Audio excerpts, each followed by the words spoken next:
The deaths of 7 people are connected to cult leader Terri Hoffman, and all 7 people died in very mysterious and unexplained ways. But before they died, every single person signed over their financial assets and entire estates to Terri. As the death toll kept rising, Terri's wallet kept getting thicker and thicker until she was eventually $500,000 richer. But if you ask Terri, this was all a coincidence. This woman became one of the greatest manipulators of her time, leading to one of the craziest probate trials in Dallas County history. This is the story of Terri Hoffman and the cult of the Black Lords.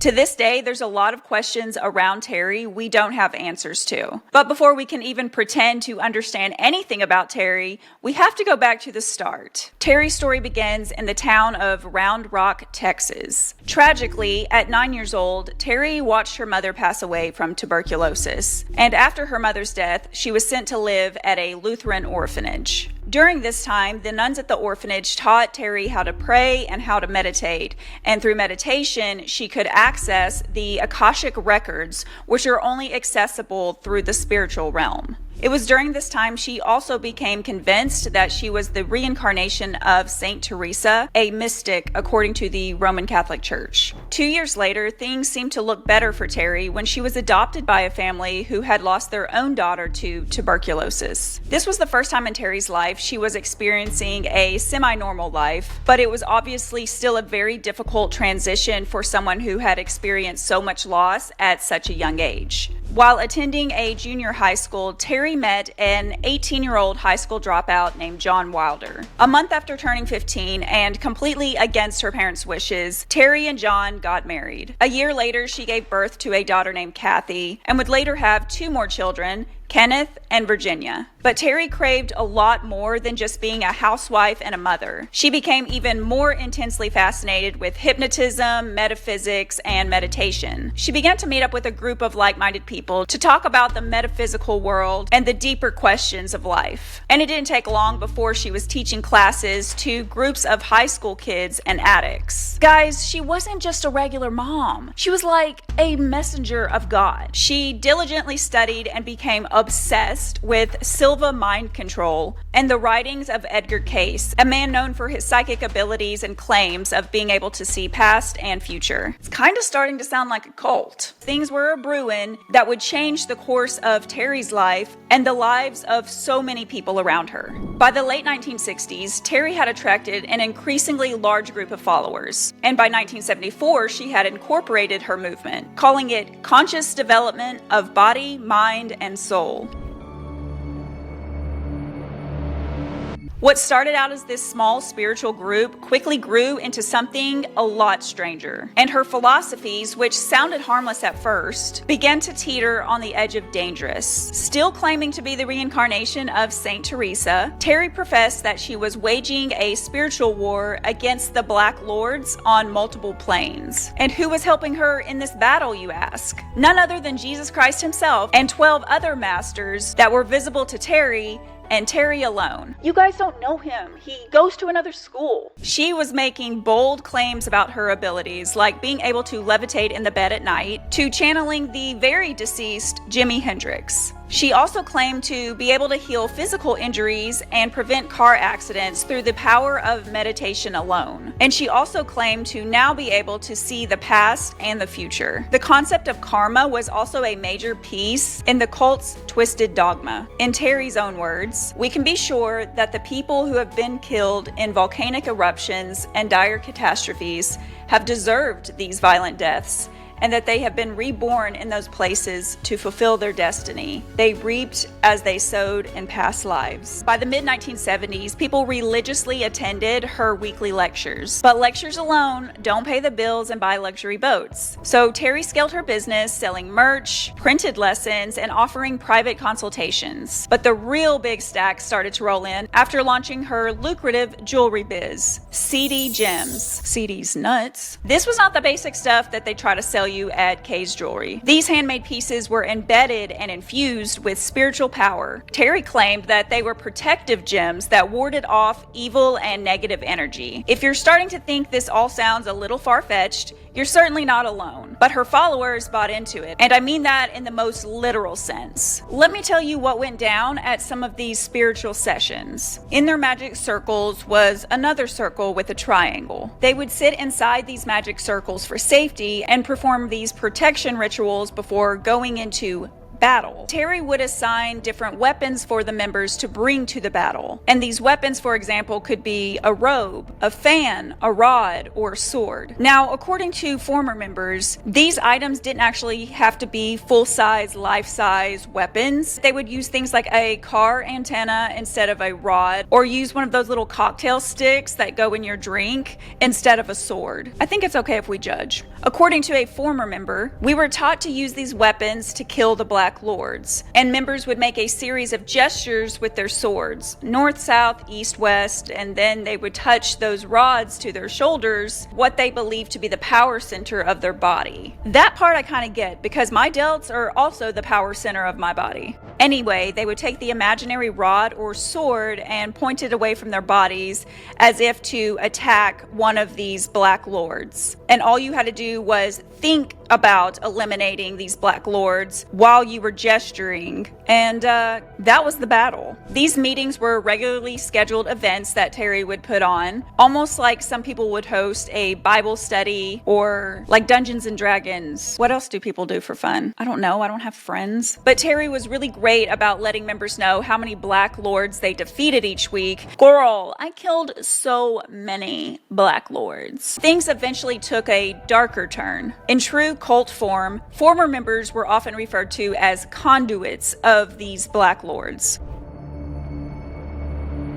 In the late 70s, Terri was married to husband number 2, Glenn Cooley. But Glenn was getting real fed up with Terri's scammy shenanigans, and he wanted out, not just from the cult, but also from their marriage. The plot begins to thicken, and not in a good way. I should mention here that during the divorce from husband number 1, Terri was actually committed to a psych ward and lost custody of her 2 youngest children. She did, however, receive custody of her teenage daughter and a multitude of firearms in the divorce settlement. What a wonderful and safe combination. Now back to Glenn. Just days after their divorce was finalized, Glenn was found dead from an overdose of Valium and Librium. His death immediately raised red flags, especially when Terri told investigators that she magically found Glenn's suicide note and his updated will conveniently locked away in her safe. In this note it says, "I, Glenn Cooley, give to Terri Cooley all of my property, both personal and real. This includes 2 boats, a 1972 Buick Limited, all jewelry and equipment for its making, all furnishings for the house, and all cash. I ask that this last will of mine not be contested by anyone in any way for any reason. As explanation for all this, I can't really say what it is because of, but I can say what it is not because of. It is not because of the divorce with Terri. Okay, Terri. Believe it or not, Terri's believers didn't find this to be suspicious in any way. Instead, they believe that it was proof that the Black Lords were growing stronger and starting to take control. 13 years after Glenn's death, a former member came forward, claiming that Terri told her that Glenn was simply moving on to another plane of existence, and that her and Terri had visited Glenn the night of his death after he had taken all of the drugs that would lead to his death. Nothing to see here, guys. Just a coincidence. Glenn's death was strange, but it was only the beginning of a long series of tragic and bizarre events that always seemed to follow anyone connected closely to Terri. In 1979, Terri's own son Kenneth fell to his death from an unoccupied building that was under construction. His death was ruled an accident, but just like Glenn, Kenneth had left everything in his will to Terri. It's those deadgum Dark Lords, I tell you. One of Terri's most devoted and devout followers of all was a woman named Sandra Cleaver. Terri convinced Sandra that her 13-year-old daughter Susan was filled with evil and negative energies. Shortly after this revelation, Sandra took her teenage daughter on a trip to Hawaii, where the two of them decided to take a super tiny inflatable raft out to a very dangerous and rocky part of the sea. Only one of them returned alive. alive. The body of 13-year-old Susan was eventually found, but here's the creepy part. 13-year-old Susan had supposedly made a will before the trip to Hawaii, which left all of her 13-year-old assets to Terri. Her assets happened to include a trust fund worth $125,000. How many 13-year-olds do you know that are out there writing their fucking will? Obviously, the will was not taken seriously because minors can't do that, but that's still incredibly suspicious and weird. 2 months after Susan's death, Sandra took out a $300,000 life insurance policy on herself. You already know who is listed as her beneficiary, but here's the curveball. Sandra drove her car off of a 450-foot cliff in Colorado, killing herself and her housekeeper Louise. Luckily, both women had recently updated their wills entirely in Terri's favor, or so she thought. In actuality, both women had dedicated all of their money towards building a school or retreat center for the group. But the most eerie part about this cliff driving accident was the sheer absence of any tire tracks or skid marks going over the cliff. This indicated that the women did not try to brake or stop the vehicle from going over the edge. It's as if something or someone pushed them. Sandra's brother, Croom Beatty, thought it was fishy and filed papers contesting Sandra's will. He claimed that Sandra had been under Terri's control and was not in her right mind when she made the will. His lawyers also argued that Terri's influence over Sandra had been way too strong, and even suggested that hypnosis, psychological control, and Pavlovian conditioning were at play. Now listen to this shit. During the trial, Terri actually admitted to using tranquilizers and casually mentioned that the money from Sandra's insurance policy was sitting in her personal banking account, not the conscious development account. And you know that retreat center that both of the deceased women wanted to fund? That didn't even exist. In the end, both sides ended up settling, with Terri paying Sandra's brother a settlement and splitting her estate. In 1987, another follower passed away, allegedly killing herself with a .38 caliber revolver. She left a note behind that claimed she had contracted terminal hepatitis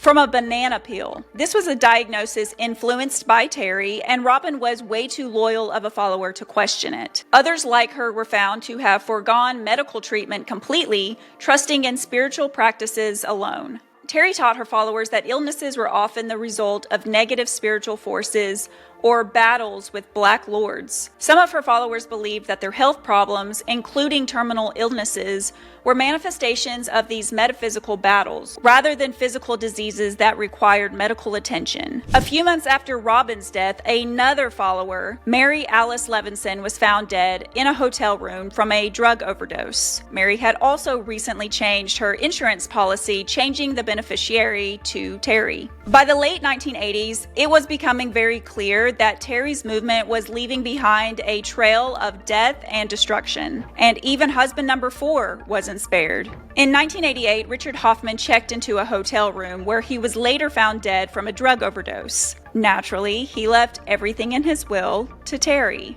Richard's autopsy also revealed that he had 0 traces of the terminal cancer he claimed to have. But Terri's explanation was very simple. The Black Lords had hidden all evidence of the cancer. Yeah, of course they did.